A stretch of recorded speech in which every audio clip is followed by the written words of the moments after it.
مردم و افسرین میهنیم، صخره و دشت وطن باشد اقامتگاه ما. حارس این کشوره الله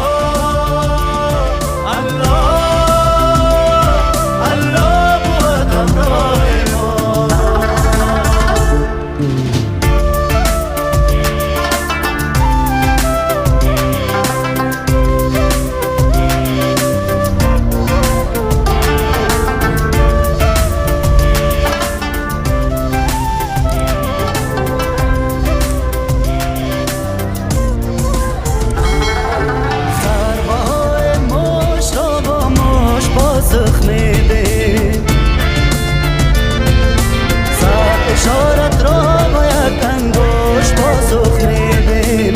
دشمنان این وطن را هر کجا سر میزنه، گاه مشت و زار و بازو گاه خنجر میزنه.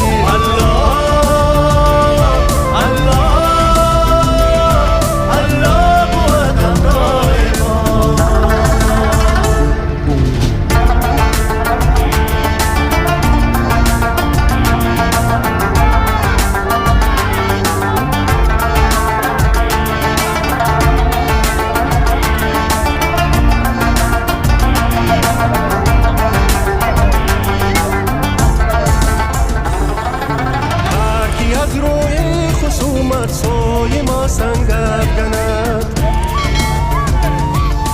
خویش را در شعله و در آتش جنگ افکند. میهن زیبای من تنها بهشت ما تویی، خواهش و عشق و امید و سرنوشت ما تویی. الله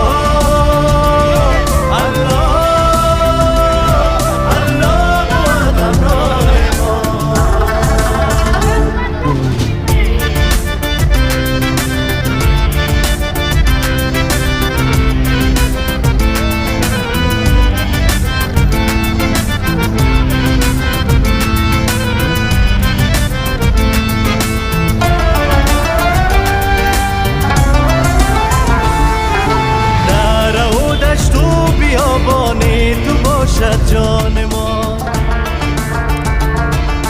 خاک پاک تو بر جا سرمه چشمان ما.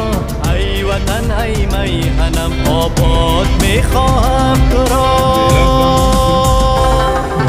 کشوری آسوده و آزاد میخواهم تو را. الله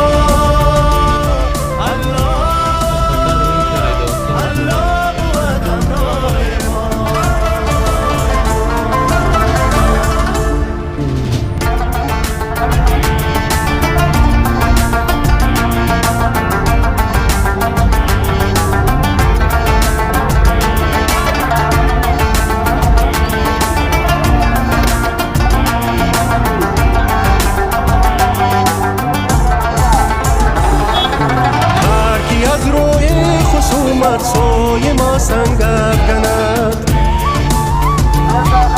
خویش را در شعله و در آتش جنگ افکند. میهن زیبای من تنها بهشت ما تویی، خواهش و عشق و امید و سرنوشت ما تویی. الله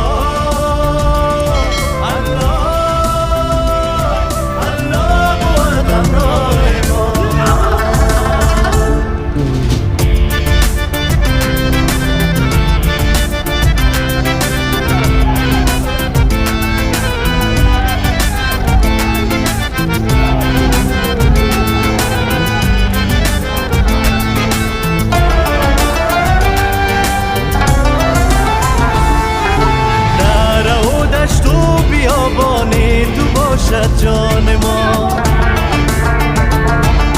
خاک پاک تو بر جا سرمه چشمان ما.